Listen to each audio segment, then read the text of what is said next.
ঘুষখারাপর উৎসব শুরু হয়েছে বৃহস্পতিবার থেকে। উৎসবের প্রথম দিনে অনুষ্ঠানে গান গাইলেন যুব তৃণমূলের অন্যতম নেত্রী তথা বাংলা সিনেমা জগতের অভিনেত্রী সায়ন্তিকা বন্দ্যোপাধ্যায়। অনুষ্ঠানে এলাকা জুড়ে বাজল তার স্বরে মাইক। মাধ্যমিক পরীক্ষা চলাকালীন শব্দবিধি ভেঙে এভাবে মাইক বাজানোর বিতর্ক তৈরি হয়েছে এলাকায়। ঘটনার সমালোচনার মুখর বিরোধীরা। উদ্বোধনের পর শুরু হয় সাংস্কৃতিক অনুষ্ঠান। সন্ধ্যা 6:30 নাগাদ মঞ্চে ওঠেন সায়ন্তিকা। প্রায় 1 ঘন্টা ছিলেন তিনি মঞ্চে। সায়ন্তিকা গান গেয়ে শোনান এবং নৃত্য পরিবেশনাও করেন।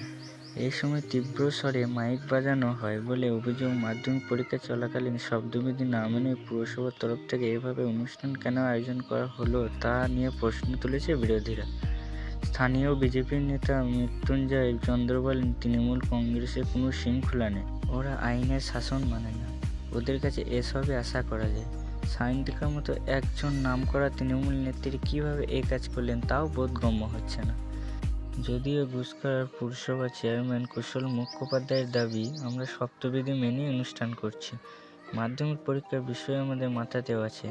যে জায়গায় অনুষ্ঠান হচ্ছে সেটির 500 মিটার মধ্যে কোনো জনবসতি নেই। বিরোধীরা অযথা অপপ্রচার করছে, তবে তিনি স্বীকার করেন একটা অনুষ্ঠান করতে গেলে কোথাও কোথাও একটু আধটু নিয়ম ভাঙা হয়েই যায়।